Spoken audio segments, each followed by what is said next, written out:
우리에게 주신 하나님 말씀 예레미야 1장 1절부터 10절까지 말씀입니다. 예레미야 1장 1절부터 10절까지 말씀. 오늘 청년주일이기 때문에 우리 교회 올해 다음 10주년을 준비하는 해 또 표제 성구이기도 합니다. 우리 1장이 1절부터 10절까지 하나님의 말씀 우리 한 절씩 교독하겠습니다. 하나님 말씀 베냐민 땅 아나돗의 제사장 중 hil기야의 아들 예레미야의 말이라.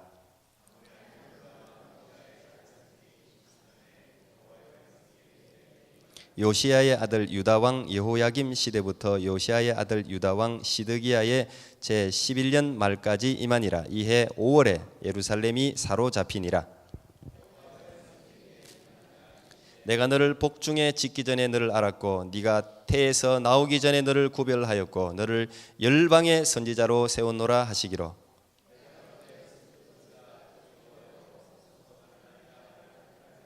여호와께서 내게 이르시되 너는 아이라 하지 말고 내가 너를 누구에게 보내든지 너는 가며 내가 네게 무엇을 명하든지 너는 말할지니라.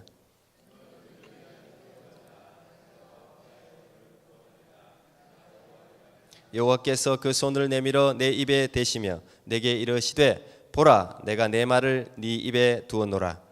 보라 내가 오늘날 너를 열방 만국 위에 세우고 너로 뽑으며 파괴하며 파멸하며 넘어뜨리며 건설하며 심게 하였느니라. 아멘. 오늘은 청년주일이라 청년들아 부름에 응답하라 이런 제목으로 말씀을 나눕니다. 나는 청년이 아닌데 내게 해당되지 않네. 아닙니다. 우리 모두가 청년인 줄 믿습니다. 저는 우리 교회가 이제 내년이 10주년입니다. 젊죠. 아주 젊습니다. 계속적으로 젊기를 바라고 특별히 저는 이 예배가 늘 청년 같은 그런 예배로 젊기를 축복합니다. 예배에 몇 명이 모이는가는 중요한 것 같지 않아요. 요즘 이제 제가 그런 생각을 많이 하는데 몇 명이 모이는가는 중요하지 않아요. 그런데 모인 숫자가 진짜 하나님을 예배하느냐는 중요해요. 우리가 많은 큰 교회, 사람들이 많이 모이는 교회 가면 은혜스럽습니다. 사람이 일단 많이 모이면 훨씬 은혜스러워요. 일단 모임 자체에서 나오는 시너지가 있겠죠. 그러나 사람이 많이 모이고 여러 가지 세팅이 잘 되고 악기가 좋고 음향 시스템이 좋고 하기 때문에 또 프로페셔널들이 전공자들이 찬양을 인도하고 하기 때문에 은혜스럽다기보다는 사람이 많이 모이는 교회는 준비를 작은 교회보다 더 많이 해요. 기도를 더 많이 해요. 그 소수 무리들이. 그래서 오는 구경꾼들이 와도 그냥 그 준비한 곳에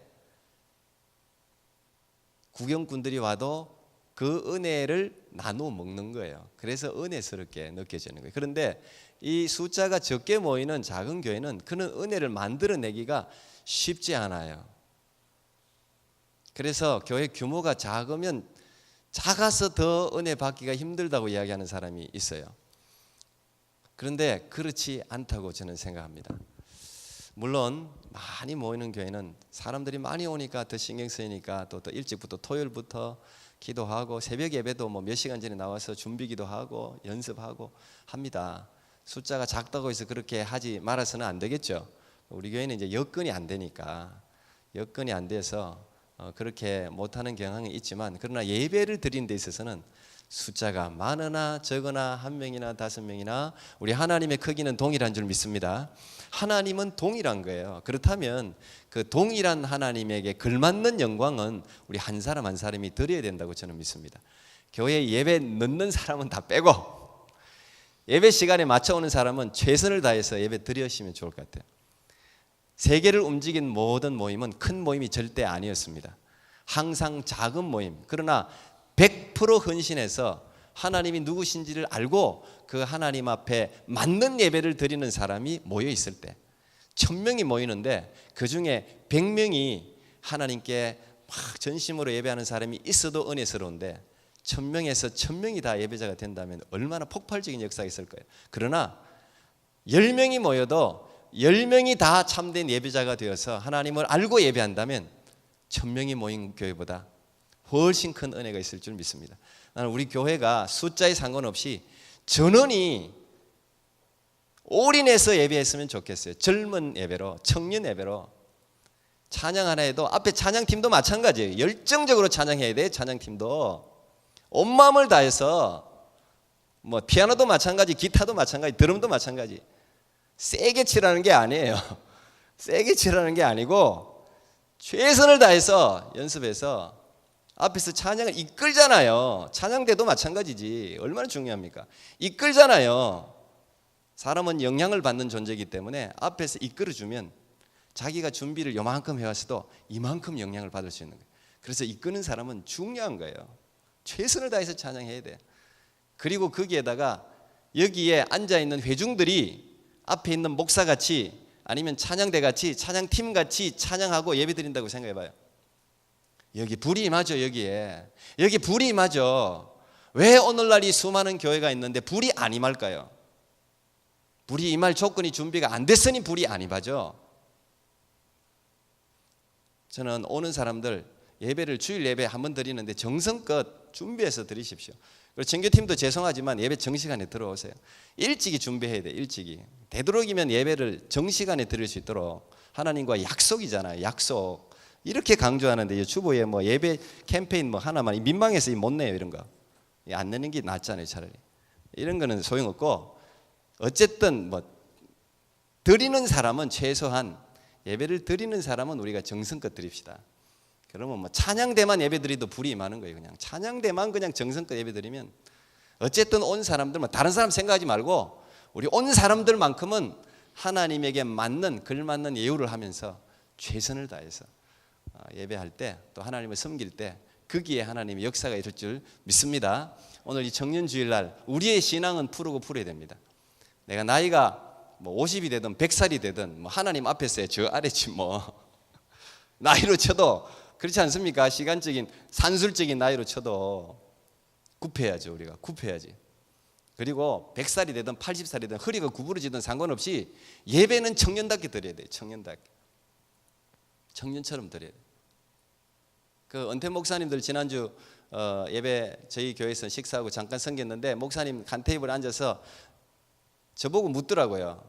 목사님은 청년들한테 설교하고 이렇게 대하는 게 편해요? 어른들한테 대하는 게 편해요? 묻더라고요. 그래서 제가 머뭇했죠. 그래도 좀 청년들한테 대하는 게 좀 어렵지 않지 않을까요? 어른들은 아무래도 좀 조심스럽잖아요. 제가 그렇게 말했더니 그러면 아직 청년 쪽에 속하는 거예요. 나이에 상관없이. 근데 제가 목사님들은 어떠시냐고 여쭤봤어요. 거기에 대부분이 70세는 제일 막내입니다. 70세는 막내.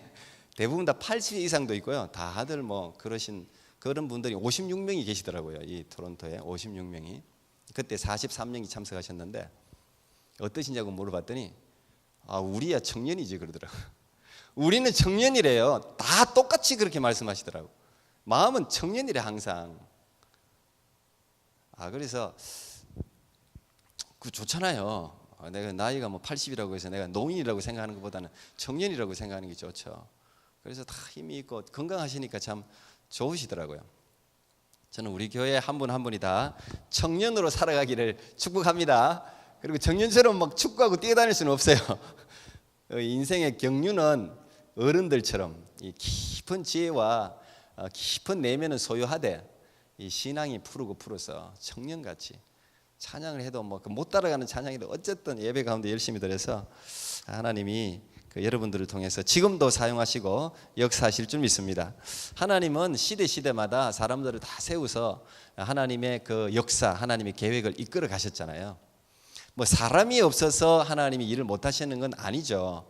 잠시 시대적으로 뭐 제가 다 알지도 못하고 설명할 수는 없지만 말라기 이후에 예수님 오시기까지 신구약 중간기로 한 400년 정도 하나님의 사람들이 나타나지 않았습니다. 그건 예언의 말씀이 없었어요. 예언자들이 일어나지 않았죠.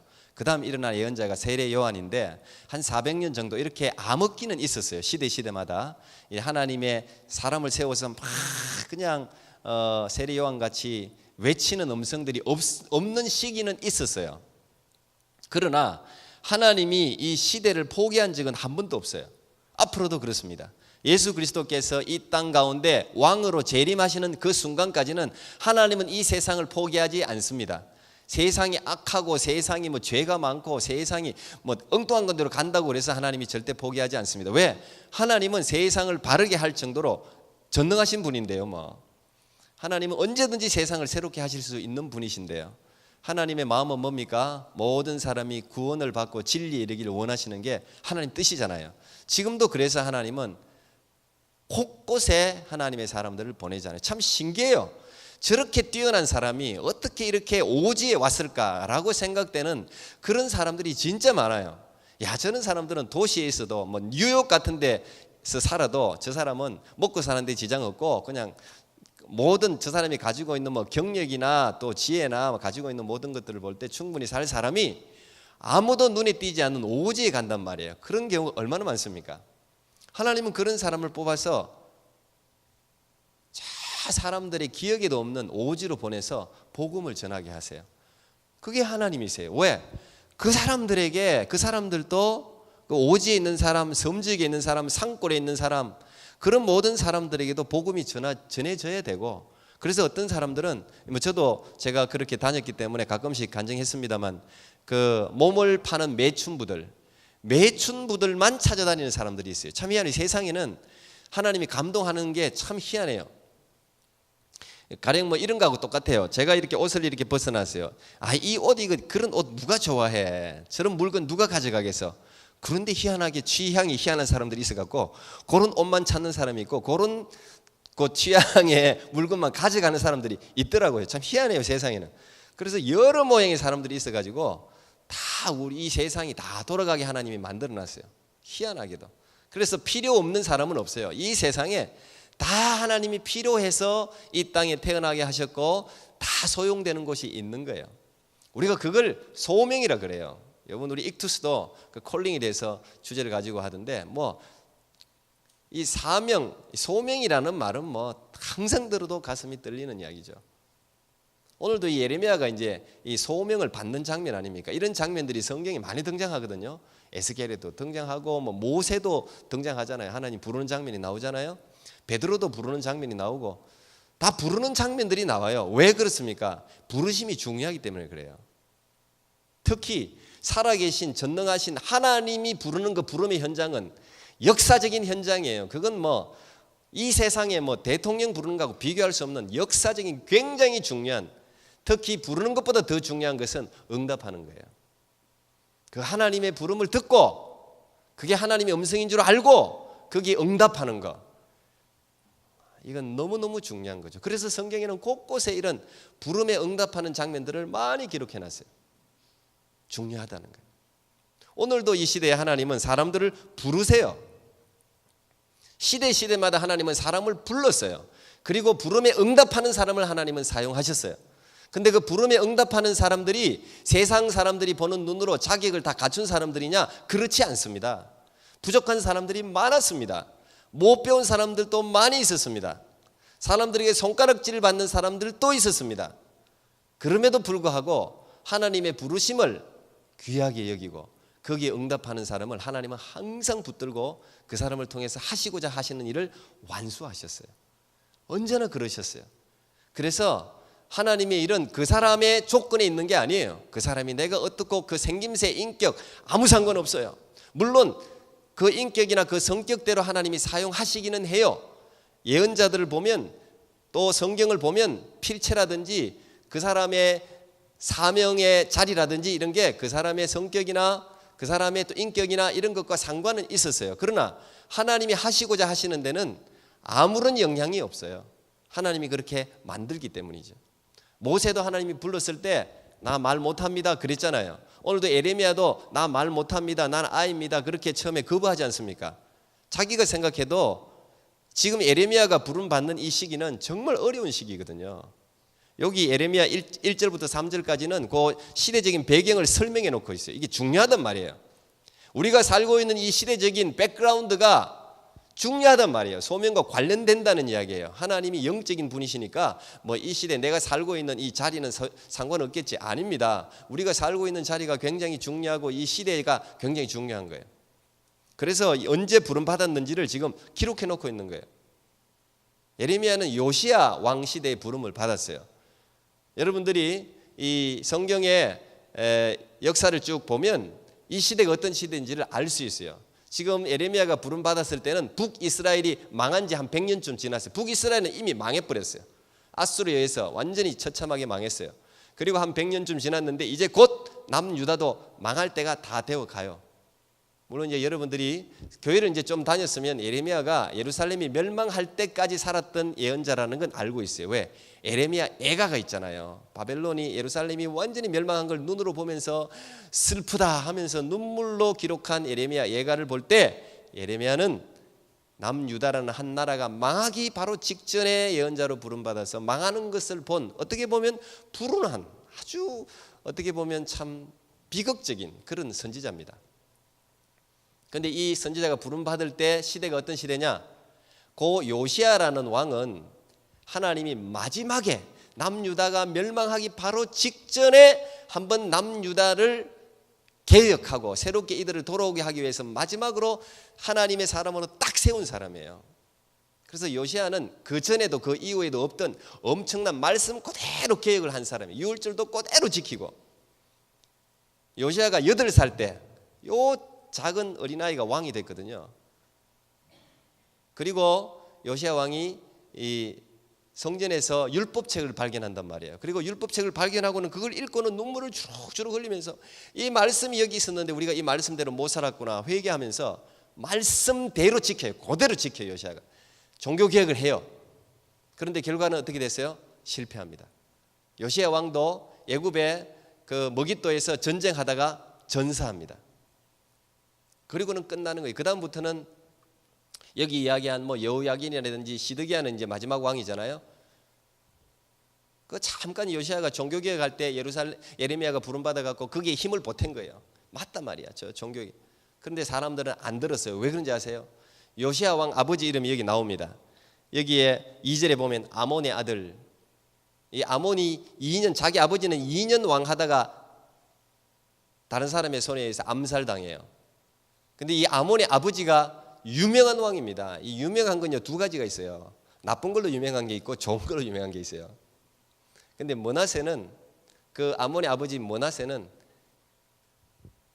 나쁜 걸로 유명한 왕이죠. 남유다 왕들 여러분들 뭐 들으시면 공부하시면 알겠지만 오랫동안 왕노릇하면서 하나님을 떠나도 어떻게 그렇게 떠날 수 있는지 나쁜 짓은 골라서 다 했어요. 하나님 사람들 백성들의 마음을 전부 하나님으로부터 멀어지게 했어요. 그게 50년 이상 통치했어요. 므낫세가 그렇게 통치했죠. 아몬 왕도 마찬가지 2년 했지만 악정을 베풀었어요. 근데 할아버지 아버지가 나라를 다 말아먹었어요. 말하자면 지금 김일성, 김정일, 김정은까지 3세대인데 뭐 1950년부터 봐도 지금 60 몇 년 이렇게 지금 세대하면서 북한을 완전히 다른 나라로 만들어놨잖아요. 지금 그 정도 한 거예요. 딱 여러분 이해하려면 지금 60 몇 년 했는데 한 그 정도를 아버지하고 할아버지가 나라를 다스리면서 말아먹은 거예요. 완전히. 근데 그때 요시야 왕이 일어나서 종교개혁을 하려고 하니까 이게 악습이라든지 우상을 떠나고 또 사람들이 정신 상태라든지 이걸 바꾸는 게 그렇게 어려운 거예요. 결국 못 바꿨어요. 개혁은 어려운 겁니다. 대통령 한 명이 뭐 신앙이 좋고 하나님께 헌신하고 했다고 해서 바뀌어지는 게 아니에요. 위로부터 개혁이 쉬운 개혁이긴 하지만 진실한 개혁이 되기 위해서는 아래로 개혁이 이루어져야 되거든요. 백성들의 개혁이 이루어져야 그게 진정한 개혁인데 그게 어려운 거예요. 그러니까 그때 그런 시기에 예레미야가 딱 하나님이 갑자기 여호와의 말씀이 임하니라 하면서 임해가지고 내가 너를 선지자로 불렀다. 프로핏, 예언자로 불렀다고 이야기하니 이 사람이 누굽니까? 제사장의 아들 아닙니까? 그러면 자기 아버지, 여기 보면 아버지 이름도 나오죠. hil기야라고 나오는데 자기 아버지가 제사장 할 때가 누가 다스릴 때라고요? 아몬이나 므낫세가 다스릴 때잖아요. 얼마나 핍박받았겠습니까? 여호와를 섬기는 그 아버지 제사장을 얼마나 핍박했겠냐고요. 그래 아버지가 말하자면 오늘날로 이야기하면 저 공산주의 치하에서 목사하는 거하고 똑같아요. 근데 그런 아버지의 모습을 예레미야가 봤는데 자기를 지금 이런 어려운 시대에 예언자 하라니까 제사장도 아니에요. 예언자예요. 제사장은 기존 어떤 그 종교 틀 안에서 그 율법을 행하는 제사를 지키는 사람이고 예언자는 뭐 그런 틀의 메인 사람이 아니죠. 그러니까 나는 아이라, 나는 아이라. 하나님이 부를 때 나는 아이라. 주여 전 어려서 말할 줄을 모릅니다. 이게 예언자에 대한 예레미야의 이해입니다. 다시 말하면 예레미야는 예언자는 적어도 말을 유창하게 잘 해야 된다고 생각했어요. 그리고 거기에 넘어서 경험이 많아야 된다고 생각해요. 식견이 높아야 된다고 생각하는 거죠. 그렇지 않습니까? 우리도 하나님의 일을 뭔가 할 때 나는 아는 게 없어요. 성경 지식도 없고 또 배운 것도 없고 사회적인 경험도 없고 그래서 뭔가를 하기가 어려워 이렇게 이야기하잖아요. 예레미야가 지금 그 이야기를 하고 있는 거예요. 이 예레미야가 지금 부름 받을 때 나이가 대략 20살입니다. 20살이나 21살입니다. 왜 그걸 추정할 수 있냐? 예레미야가 예언자로 부름 받을 때가 요시야 13년, 요건 연도를 측정할 수 있는 연도예요. 요시야 13년 한 1, 2년 차이가 있지만 여기 BC 626년 내지 627년이에요. 근데 예레미야가 646년에 태어났다고 하면 거의 20살, 21살 요때 청년이죠. 오늘날로 이야기하면 한참 청년이에요. 요 청년 때 예레미야가 부름 받습니다. 이 예레미야에 대해서 일대기를 영화로 만들어 놓은 게 있어요. 요즘은 여러분 유튜브가 얼마나 좋아. 유튜브에 다른 거 엉뚱한 거 보지 말고 그런 걸 한 번씩 보세요. 바울의 일대기라든지 예레미야의 일대기라든지 이런 걸 영화로 이 비주얼로 이렇게 보면 마음에 더 와닿는데 이 예레미야가 물론 이 예레미야서 뒤에도 나오지만 애인이 있었어요. 아주 사랑하는 여인이 있었어요. 근데 결국은 독신으로 지내잖아요. 결혼 못하고 선지자로 부름받아가지고 결혼도 못하고 그냥 예레미야가 언제까지 예언하냐 시드기야 11년 이렇게 나와 있는데 여기 보면 이게 예루살렘이 멸망할 때입니다. 그건 여러분 잘 알죠? 예루살렘이 멸망 몇 년도 했습니까? 우리 교회 정도면 이제 그 정도 알아야 되는데 몇 년입니까? 예루살렘이 몇 년도에 멸망했어요? 예? 빨리 크게 누가 이야기해봐요. 김관웅 집사님 몇 년도? 성경 가르치는 사람 이거 알아야지. 몇 년도? 나중에 적어서 보여줄 거예요. BC 586년, 어떤 사람은 587년이라고 이야기합니다. 이거 BC 586년에 망했으니까 626년에 부름을 받아서 586년 거의 40년 동안 선지자 노릇을 했다는 이야기. 20살에 부름 받아갖고 60살까지. 근데 이 예레미야 보면 44장 이어 보면 예루살렘이 멸망하고도 또 애굽으로 끌려가면서 예언을 또 하잖아요. 예레미야가 어떻게 죽었는지는 성경에 기록되어 있지는 않는데 진짜 예레미야가 걱정한 대로 예레미야는 40년 동안 한 번도 제대로 인정받아 본 적이 없어요. 동족들에게 인정받아 본 적이 없어요. 맨날 조롱당했어요. 왜? 우리 동족이 망하니까 빨리 하나님께 돌아가라 그런 예언만 계속하니까 너희들 바벨론한테 망한다 항복해라 이런 이야기만 자꾸 하니까 조소당하고 비웃음 당하고 옥에 갇히기도 하고 그랬어요. 성경에 나와 있지는 않지만 제롬이나 터툴리안 같은 이런 교부학자들은 이 예레미야가 다바네스라는 애굽에서 사람들에게 돌에 맞아 죽었다 이렇게 전성이 전해져 와요. 어쨌든 예루살렘이 멸망하고 한 1, 2년 후에 죽었을 거예요. 순교했을 거예요.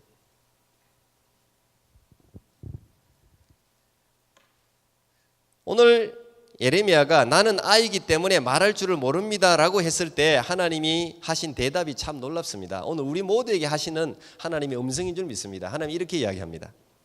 너는 아이라 하지 말고 내가 너를 누구에게 보내든지 너는 가며 내가 네게 무엇을 말하든지 너는 말할지니라 그랬습니다. 야, 네가 지금 생각하는 예언자라는 정의는 틀렸어. 말을 유창하게 하는 사람이 예언자가 아니야. 그 사람이 목사가 아니야. 진짜 예언자는 어떤 사람이냐? 예언자는 하나님이 보내시는 곳에 가서 하나님의 말씀을 그대로 전하는 사람이라는 거예요. 내가 너를 어디로 보내든지 그냥 순종해서 가면 된다는 거예요. 그리고 내가 네게 어떤 말을 하든지 그대로 전하기만 하면 된다는 것이죠. 자기가 가고 싶은 곳에 자기가 하고 싶은 말을 하는 게 아니라, 근데 이건 예언자에게만 주신 말씀이 아니에요. 이건 우리 모든 그리스도인들, 적어도 예수 그리스도를 주인으로 모시고 있는 우리 모두에게 주는 하나님의 말씀이죠. 우리가 예수님을 진짜 로드 주님으로 모신다면 주님이 하시는 말씀을 들어야 되잖아요. 주님이 하시는 말씀을 해야 되잖아요. 그래서 이 예레미야에는 23장에 보면 거짓 예언자에 대해서 많이 기록해 놨어요. 거짓 예언자의 특징은 뭐냐? 23장 21절에 이렇게 해놨어요. 이 선지자들은 내가 보내지 아니하였어도 다름질하며 내가 그들에게 이르지 아니하였어도 예언하였은즉, 내가 보내지도 않았는데 자기들이 뛰어가고 내가 말도 안 줬는데 자기들 마음대로 말을 지어서 말하고, 이게 거짓 예언자의 특징이라는 거예요. 예언자는 어떤 사람입니까? 하나님의 사람은 어떤 사람입니까? 그리스도인은 어떤 사람입니까? 우리가 정말 하나님을 살아계시다고 믿는다면, 온 우주를 창조했다고 믿는다면 하나님의 말씀을 그대로 듣고 순종하는 사람이잖아요. 그게 그리스도인이죠. 그게 크리스찬 아닙니까? 오늘 이 시대에 하나님께서 부르시는 사람은 이런 사람이죠. 이런 청년이죠. 그리고 8절에 하나님이 이어서 이런 말씀을 하세요. 너는 그들을 인하여 두려워 말라. 내가 너와 함께하여 너를 구원하리라 이랬습니다. 이건 예레미야가 뭐 말한 적도 없는데 하나님이 덧붙여서 이야기하는, 그들이 누군지는 모르지만 분명한 것은 예언자로 부름받은 예레미야의 마음속에 두려움이 있었다는 거예요. 누구에 대한 두려움? 사람에 대한 두려움, 세상에 대한 두려움. 그 두려움이 존재했다는 거예요.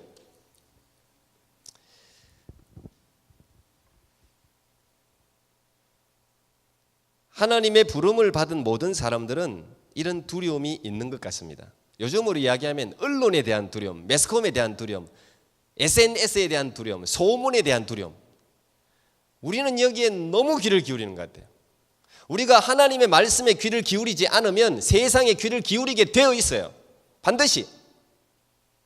하나님의 말씀을 두려워 안 하면 사람들 말을 두려워하게 되어 있어요. 둘 중에 하나를 선택해야 돼. 예레미야도 그랬다는 거예요. 자기 아버지가 그 핍박받는 시대에 제사장 역할을 했기 때문에 자기도 두려움이 있는 거예요. 무시하고 조롱하고 핍박하고 왕따 당하고 사람들에게 저 소외받고, 이거 안 두려운 사람이 있습니까? 자기 인격이 짓밟히고 말이죠. 사람들에게 침뱉음 당하고, 이거 두렵죠. 저도 이 우리 교회 이 처음에 개척할 때 처음 딱 생각난 게 세상적인 생각이 뭐냐 하면, 그래도 내가 지금까지 욕먹을 짓을 한 적이 없는데 이거 교회를 개척하면 괜히 오해받고 욕먹겠다, 이 생각이 딱 들어봤어요. 진짜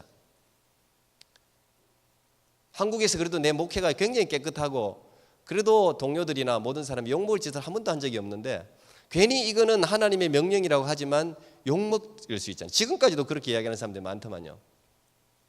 물론 그런 경우가 없지는 않을 거예요. 그런데 하나님이 그걸 뭉개는 거예요. 네가 중요하냐 내가 중요하냐 그러시더라고요. 하나님이. 네 체면이 중요하냐, 네가 쌓아놨던 그런 명성이 중요하냐, 네가 쌓아놨던 지금까지의 너의 그 어떤 모습 있잖아요. 그게 중요하냐 내가 중요하냐 그러시더라고요. 당연히 하나님이 중요하죠. 하나님이 중요하죠. 그래서 순종한 거예요, 제가. 그래서 우리 교회 홈페이지도 제가 그렇게 적어놨잖아요. asking보다 더 중요한 것은 obeying이라고. 저는 자꾸 질문하죠. 왜 내가 해야 됩니까? 왜 이렇게 가야 됩니까? 왜? 우리는 이런 질문을 많이 하는데 하나님은 이유를 설명하지 않으실 때가 많아요. 우리는 이유를 다 듣고, 이유 듣고 내 이성적으로 그게 이해돼서 움직이는 게 그게 믿음입니까? 누구나 할 수 있는 거지. 내가 계산해 보니까 하나님이 이유를 하나하나 설명하시는데, 그럴 수 있겠네. 그 정도면 내가 그러면 내가 억셉할 수 있겠네요. 그래서 따라가는 그건 이성주의자들이지. 그건 세상 사람들도 다 하는 일이죠. 계산을 해보니까 돈도 경제적으로도 충분하고 따져보니까 내게 손해 볼 것 같지도 않고, 그래가 따라가는 건 그건 순종이 아니죠. 그래서 하나님은 하나님의 사람에게 설명 안 해요. 설명 안 할 때가 많아요. 이해 안 돼도 그냥 오베잉, 순종하는 거예요. 그걸 순종이. 그래서 하나님이 순종하는 사람을 통해서 하나님이 역사하는 거예요. 역사. 오늘 이 시대에는 얼마나 많은 우리가 에스킹합니까? 다 묻잖아요. 그냥 때를 쓰잖아요. 하나님 대답할 때까지 안 움직이겠다고. 어떻게 그러니까 하나님 들고 찰 수밖에 없지. 빡 들고 차는 거지 그냥. 아파서 움직이게. 순종하면, 절거히 순종하면 역사가 나타나요. 그게 하나님의 은혜가 담기는 거예요. 우리는 알지 못하지만 하나님이 하시는 거죠. 오늘 하나님이 두려워하지 마라 그러잖아. 너의 두려움을 내가 알고 있으니까 두려워하지 마라. 내가 너를 건지겠다는 거예요. 바울도 여러분 핍박 매질 앞에서 움츠러 들었잖아요. 바울 같은 사람도 막 움츠러 들어가지고 복음을 안 전하고 있었잖아요. 그러니까 하나님이 나타나서 바울아 왜 안전하고 있니? 복음을 전해. 이 성중에도 네 말을 기다리는 사람들이 많아. 너를 핍박하고 박해하고 너를 때리고 죽이려고 하는 사람만 보지 말고 너의 복음, 너의 마음속에 있는 예수 그리스도를 기다리는 사람들을 생각하라는 거예요. 이건요, 이 신앙생활하면서 저는 굉장히 중요한 이치라고 생각합니다. 우리가 뭘 보느냐는 너무 중요한 거예요. 나를 핍박하고 나를 조롱하고 이런 사람만 보면 못 움직여요. 근데 내가 필요한 사람들이 있잖아요. 그런 사람들을 바라보면 용기가 나는 거죠. 하나님을 바라보면. 그래서 우리는 눈을 잘 맞춰야 돼. 이게 아이 컨택을 잘 해야 돼요. 하나님 앞에 해야 되는 거예요. 마틴 루터킹 목사님도 두려워했어요. 종교개혁을 했던 마틴 루터 엄청나게 두려워했습니다. 순교자 주기철 목사님 여러분 두려움 없었을 것 같습니까? 아니에요. 두려워했어요. 그러니까 아내가 가고 가족들이 가서 죽으란 말이에요. 두려워하지 말고. 그런 용기를 옆에서 주잖아요. 그럴 때는 옆에 있는 동료가 중요해요. 신앙의 동료가. 왜 두려움이 없습니까? 다 두려움이 있죠. 그런데 하나님께서 두려워하지 마라. 내가 너와 함께 하겠다고 말하지 않습니까? 예레미야는 아까도 이야기했지만 결혼을 하지 않았습니다. 결혼을 하지 않고 그러면 완전히 전폭적으로 하나님께 헌신하는 삶이 아름다운 거냐? 결혼을 해서 헌신하는 삶이 아름다운 거냐? 뭐 그걸 어떻게 말하기는 힘들 것 같아요. 사실 뭐 가톨릭 신부님들 결혼 안 하고 저렇게 헌신하는 거 저는 참 위대하다고 생각합니다. 그러나 결혼하고 헌신하는 사람들이 또 더 많이 헌신하는 사람도 있어요. 우리가 잘 아는 짐 엘리엇이라는 사람, 이런 경우는 어떻게 하나님의 뜻을 우리가 이해할 수 있을까요? 이 짐 엘리엇은 휘튼 칼리지를 거의 수석으로 졸업했습니다. 뛰어난 사람이었습니다. 글도 잘 듣고 아주 미래가 촉망되는 사람이었어요. 근데 이제 하나님 예수 그리스도를 만나고 그냥 거기에 꽂히잖아요. 뭐 어떻고 저떻고 간에 그냥 복음에 한번 미치기 시작하면 거기에 모든 걸 거예요. 왜냐하면 위대한 비밀을 발견해 버렸으니까. 그래서 결국은 어쨌든 에콰도르라는 그 당시 지금이야 저 남미든 중미든 뭐 지금은 다 그래도 개방된 곳이에요. 대부분이. 근데 그 당시만 해도 그 에콰도르라는 곳 남미 지역에 특히 거기 아우카 부족은 외부인만 오면 무조건 죽이는 부족이었어요. 무조건 거기서 살아 돌아온 사람이 무조건 죽이고 외부인들을 경계하는. 근데 거기에 이 짐 엘리엇과 4명의 친구들이 찾아가잖아요. 그리고 거기에서 1년 있다가 결혼을 한단 말이에요. 거기서 에콰도르에서 결혼을 해요. 그러고 난 뒤에 죽어요. 5명이 다. 그때가 29살입니다. 29살. 근데 이런 경우는 어떻습니까? 결혼을 왜 했을까? 그러면 남겨진 그 자녀도 딸도 1명 낳았거든요. 부인도 있고 부인도 20대일 거 아니에요. 딸은 채 1살도 안 되고 이 어린 아이들 두고 왜 결혼하고 죽었을까? 우리는 많은 사람들이 그 당시에 여러분 알다시피 그 매스컴들이 다 what a waste. 이건 낭비다. 이게 무슨 낭비냐?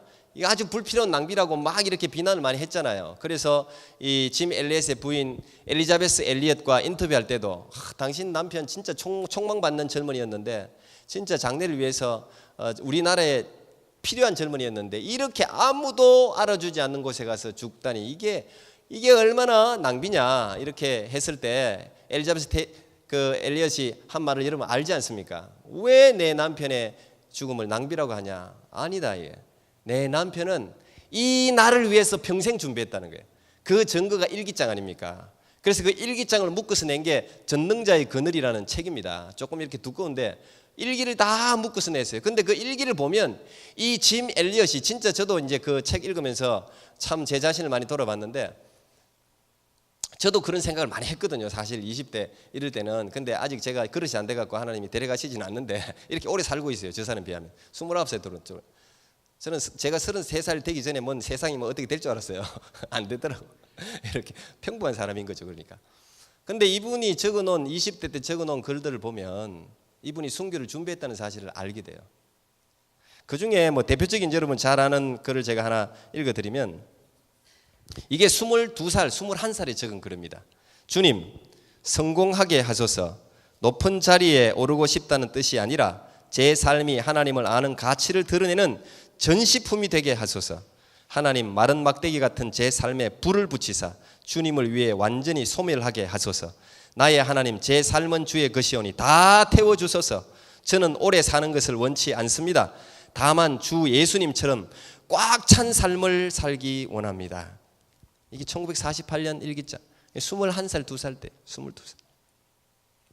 이런 내용들이 굉장히 많아요. 그러니까 엘리엇이 이야기하는 게 아니라고, 갑자기 일어난 일이 아니라고, 내 남편을 이미 이 일을 위해서 준비했단 말이에요. 그리고 그 스토리가 거기서 끝나지 않지 않습니까? 여러분 잘 알다시피 이 아이와 5년 후에 이 부인이 엘리엇이 간호사 훈련을 받아가지고 이 남편을 죽인 아우카 부족으로 들어가잖아요. 근데 이 아우카 부족은 다행히도 여자는 죽이지 않는데요. 그래서 살려둔 거예요. 근데 거기서 헌신하지 않습니까? 이 엘리엇만 들어간 게 아니고 함께 죽은 그 가족들, 부인들이 같이 들어가잖아요. 그래서 거기서 생활해서 결국은 어떻게 됩니까? 결국은 짐 엘리엇이 죽고 난 후 36년 후에 신약 성경을 그 아우카 부족의 언어로 다 번역해서 거기서 봉헌 예배를 드립니다. 근데 그 예배에서 그 아우카 부족의 말을 읽은 사람이 누구냐? 그 중에 3명이 짐 엘리엇과 친구들을 죽인 사람이었어요. 그 사람이 나중에 그 선교 대회에서 이런 말을 해요. 자신들의 삶을 돌아보면서 빌리 그레함이 주도하는 한 예배에서 간증했는데 이런 말을 해요. 우리들은 그분들에게서 복음을 받고 하나님을 믿게 되었습니다. 그 젊은이들의 희생이 아니었다면 우리는 아직도 그렇게 살고 있었을 것입니다. 그분들의 죽음으로 인해 우리들은 빛을 보게 되었습니다. 우리도 오래 살기를 원치 않습니다. 주님처럼, 그분들처럼 살기를 원합니다. 그런 고백을 예배에서 간증했습니다. 여러분, 우리가 믿는 복음과 이 짐 엘리엇의 복음은 똑같습니다. 우리가 섬기는 예수님과 그들이 섬긴 예수님은 똑같습니다. 똑같습니다. 오늘도 이런 젊은이들이 많이 있죠. 모두가 다 순교할 필요는 없어요. 그리고 하나님이 다 순교를 시키지도 않아요. 사람마다 부르심이 다 틀려요. 어쨌든 여러분이 예레미야의 삶도 생각해 보세요. 20살 때 부름받아갖고 60살 좀 넘어서 결국은 순교했습니다. 예레미야의 말을 몇 명이나 들었습니까? 만약에 예레미야의 그 외침을 들었다면, 그들이 회개하고 돌아왔다면 남유다가 멸망하지 않았겠죠. 근데 결국은 남유다는 다 멸망하고 돌 위에 돌 하나도 남기지 않고 다 불태워졌습니다. 예레미야 예언은 어떻게 된 것입니까? 그렇다고 우리는 예레미야의 삶을 실패했다고 볼 수 있습니까? 그의 40년 결혼도 하지 않고 독신으로 지내면서 예수님 하나님을 위해서 말을 대변한 그 예언자의 삶. 그런데 그걸 누가 웨이스트, 낭비라고 말할 수 있습니까? 이 땅의 역사는요, 이런 거룩한 낭비하는 사람들을 통해서 이루어져 왔어요. 모든 사람들이 이런 짐 엘리엇 같은 이런 위대한 가치를 위해서 헌신하지 않고 자신의 삶을 내던지지 않았다면 역사는 절대 발전하지 않았어요. 저는 짐 엘리엇이 했던, 여러분이 다 알고 있는 이 마지막 말을 여러분에게 들려주면서 말씀을 마치려고 합니다. 우리가 잘 아는 말이죠. 결코 놓치지 말아야 하는 것을 얻기 위해 언젠가는 놓아야 할 것을 포기하는 사람은 바보가 아니다. 바로 그 사람이 가장 현명한 사람이다 라는 말입니다. 오늘도 주님은 나이에 상관없이 우리를 부르시고 있습니다. 그 부르심에 응답하는 여러분이 되기를 축복합니다.